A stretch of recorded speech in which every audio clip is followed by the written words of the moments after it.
Hey YouTube, I want to jump on and talk about another business topic for artists, and that is kind of my experience with pricing so far.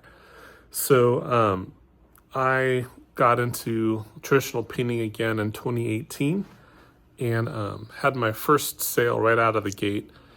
The amount was $350 for a 16 by 20 original painting of a painting I titled The Port Orchard Marina.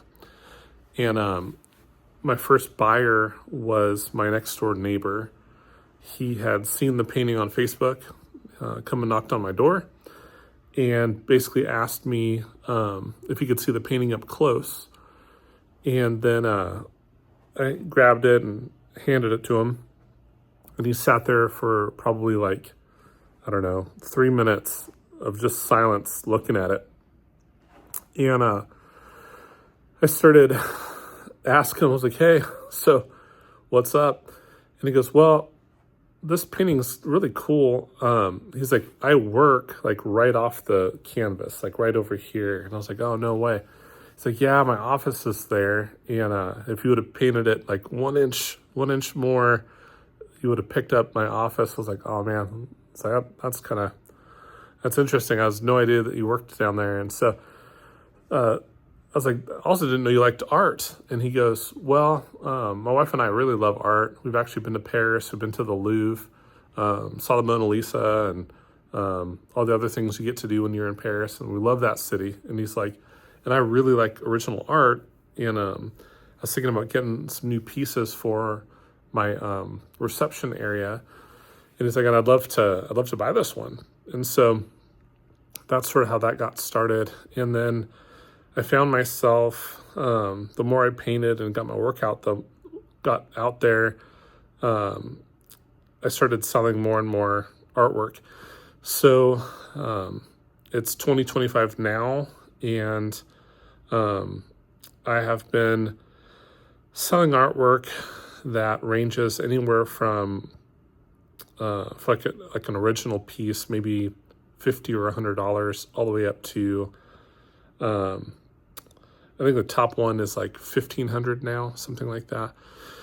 Anyway, so the thing that's interesting to me is if you look at the total range of prices in the art world, you see some artists that sell for $20,000, $30,000, sometimes more. And if you go to nice art galleries, you'll certainly see paintings $3,000, $5,000, $10,000. So how does that happen? And how do we know what to price our artwork at? Well, there's a lot of different ideas around this, and I'd say if you look them all up, they tend to repeat themselves, right?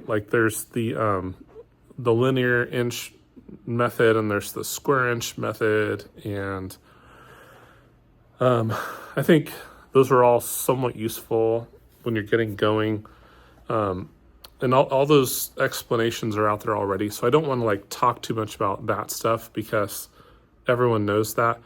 I want to talk about it in different terms of what's most obvious to me. So let's look at this painting behind me of the Orca, right? This is one of my newer pieces. I've not listed it yet on my website, but it'll be there soon. It's part of an upcoming show I'm working on. It's a 30-piece series, and I'm not done. I'm maybe halfway through the process. So eventually this one will be available for sale. And the question is, what should I price it at, right? So there's this square inch method, and if I did that, maybe I come up with a figure of $1,500, right?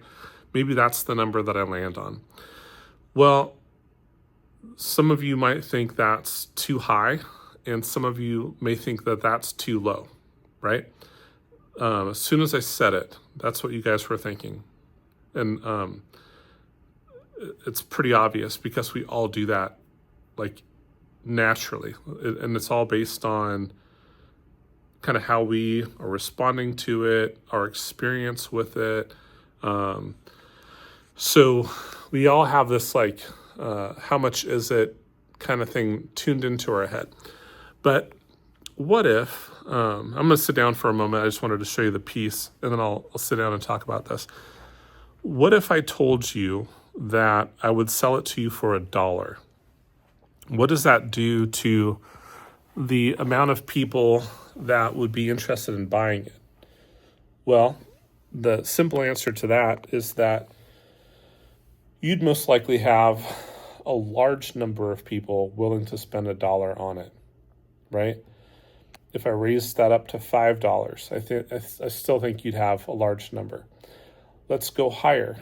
And I'm gonna start saying these figures out loud, and I want you to think about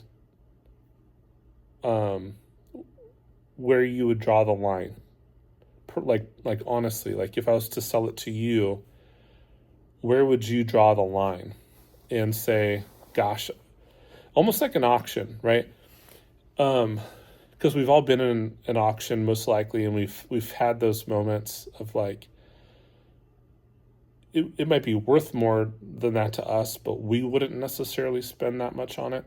So I'm gonna start saying these numbers out loud, and then in your, think about where you would tap out at, right? Okay, so $5. Who's in? Let's raise our hands. Okay, $10, $20 for this piece. Okay, what about $50? Or $100? What about $250? Can I get $250?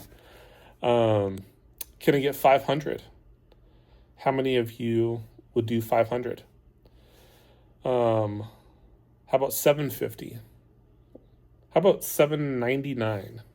How many of you would like to own that for $799? What about $1,000? Or $1,200? What about $1,500? What about $2,000? What about $3,000? Anybody? Okay, at $3,000, that's actually a pretty typical price at a lot of galleries for that size work, right? So now I'm gonna go above that and see how many of you start mentally dropping out, saying I wouldn't go past that. How about 5,000? Do I have anybody? If that's you, put it in the comments. Okay, let's get a little crazier. How about 10,000? How many of you would spend 10,000 on that painting? What about 20,000? Or 50,000? Or 100,000? Right? And all of us know that there's these big art auctions through places like Christie's where you'll see some of the masters' work go through there for like $1 million or $10 million, right? So the thing that's interesting about the art market is at some point, I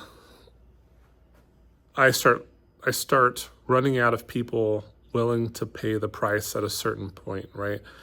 So in theory, all of us could sell 100% of our art. The question would be, for how much, right?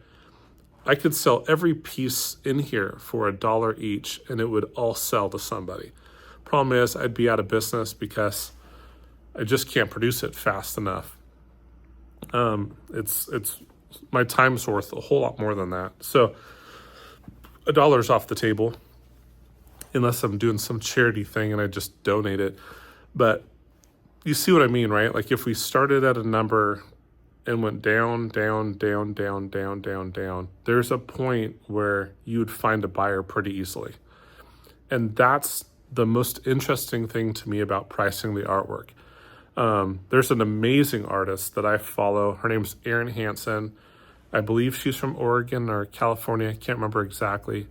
She considers herself a I think her art style is called Open Impressionism.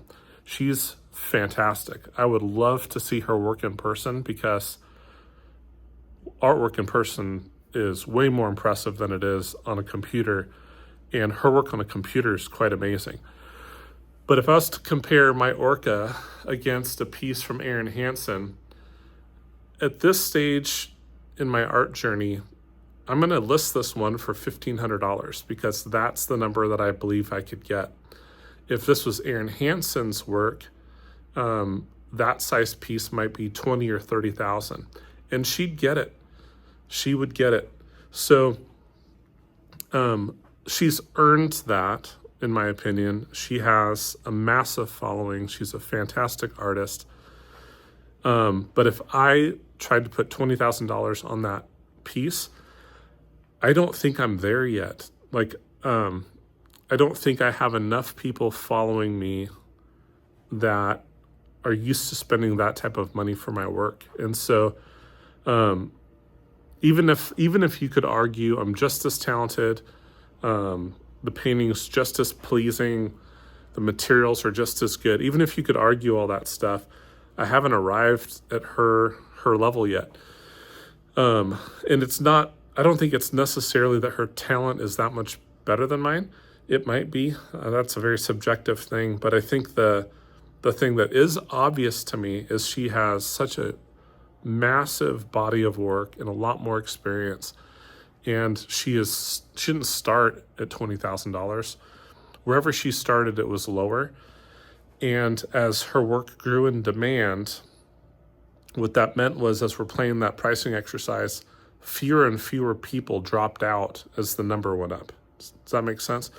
So I think the challenge to you in terms of pricing is going to be being honest with yourself about the number that you put on it. And if you have a number on it and you're showing it to lots and lots of people and no one is buying it right now, you can wait as long as you want to, and someone may eventually show up that's like the right person at the right time at the right price. But if you need to pay the bills and you need the money now, the most obvious thing you can do is lower the price until the number of buyers increases to the point where you make the sale. Does that make sense? So that is my advice for pricing. Picasso has been quoted as saying that he didn't make a whole lot of money in the very beginning on his artwork, and neither did Monet. The most famous people that have made art that's worth the most in the world in the very beginning stages didn't make a whole lot on their art, but they got it out there, and over time their demand grew. So I think part of it for all of us is just the patience to keep painting, keep going, keep putting it out there, and just be grateful when someone buys a piece at any price, and just believe that in time you can probably raise your prices because there will be enough buyers for your work. I hope that makes sense.